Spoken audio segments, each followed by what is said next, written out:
Today we mourn the loss of another of our classic great rock stars. Ginger Baker was born Peter Edward Baker in Lewisham, South London on 19th of August 1939. As a teen he trained and competed as a racing cyclist, developing strong leg muscles, which later contributed to his skill on the double bass drums. Ginger had always planned on becoming a professional cyclist until he bought his first drum kit at the age of 15. Baker was keenly interested in modern art and jazz. As a rebellious beatnik with eccentric appearance and artistic flair, later he would become interested in sculpture, painting, rally driving and polo. It was his wide range of interests which led Ginger to take up the trumpet in the local Air Training Corps band. Watching the drummer gave Ginger the idea of playing drums himself. He'd been into drums from a listening point of view for quite a time and used to bang on the table with knives and forks and drive everybody mad. Ginger used to get the kids at school dancing by banging rhythms on the school desk. They kept on at him to sit in with a local band. The band wasn't very keen, but in the end he sat in and played so much better than the original drummer, and that was the first time he'd ever sat on a real kit. There was no turning back. After playing only a few months, Ginger got a job with a local trad jazz band led by Bob Wallace. At the age of 16 he quit his job, left home and spent a year on the road. After some time Ginger got fed up with his kit. With his characteristic achiever's attitude, he decided to make his own. He built himself a kit out of Perspex. It was this homemade set that Jack Bruce would later demolish with his upright bass in an on-stage brawl with Baker during the Graham Bond days. Bruce later recalled that the kit sounded spectacular, like no other kit he'd heard before. Listening to records, Ginger absorbed the playing of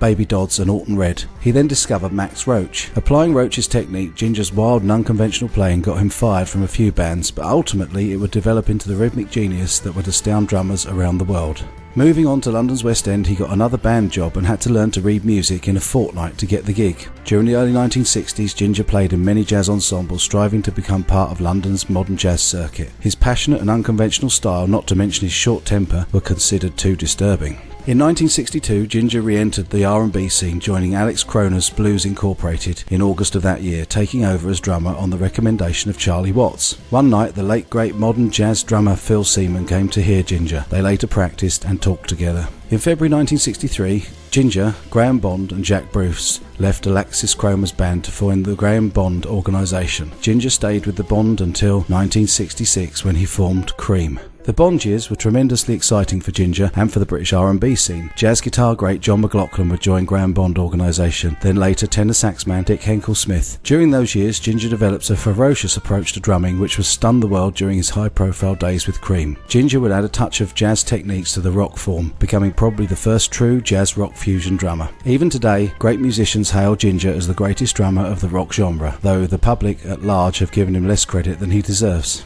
The renowned musician, real name Peter Edward Baker, suffered from osteoarthritis, chronic obstructive pulmonary disease and a long battle with drug addiction, and underwent heart surgery 3 years ago. It's not clear why he was most recently admitted to hospital, but a family statement posted to his Twitter page last week said the Baker family are sad to announce that Ginger is critically ill in hospital. Please keep him in your prayers tonight. Today they made another announcement. We're very sad to say that Ginger has passed away peacefully in hospital this morning. Thank you to everyone for your kind words over the past weeks. Baker was a founding member of 60s rock and blues band Cream, recruiting Eric Clapton and Jack Bruce in 1966. His frenzied drumming style led to him being described as a human combine harvester. Bruce passed away in 2014, meaning Clapton is now the only surviving member of Cream. Paul McCartney paid tribute to Baker on Twitter. Ginger Baker, great drummer, wild and lovely guy, he wrote. We worked together on the Band on the Run album in his ARC studio, Lagos, Nigeria. Sad to hear that he died, but the memories never will. In a statement, Jack Bruce's family said, we'd like to extend our sincere condolences to Ginger Baker's family, friends and fans. Surviving a love-hate relationship, Ginger was like an older brother to Jack. Their chemistry was truly spectacular. R.I.P. Ginger, one of the greatest drummers of all time. Cream, which released 4 albums and sold more than 15 million records, propelled guitarist Clapton to international stardom and solidified Baker's reputation as one of the UK's greatest ever drummers. Despite the band split after just 2 years, Baker and Clapton re-emerged in 1969 as part of the blues rock band Blind Faith, along Steve Winwood and Rick Gretsch. Baker's final album Why was released in 2014 and he announced his retirement in 2016. This morning, Ginger died at the age of 80 in hospital in the UK. He suffered chronic obstructive pulmonary disease.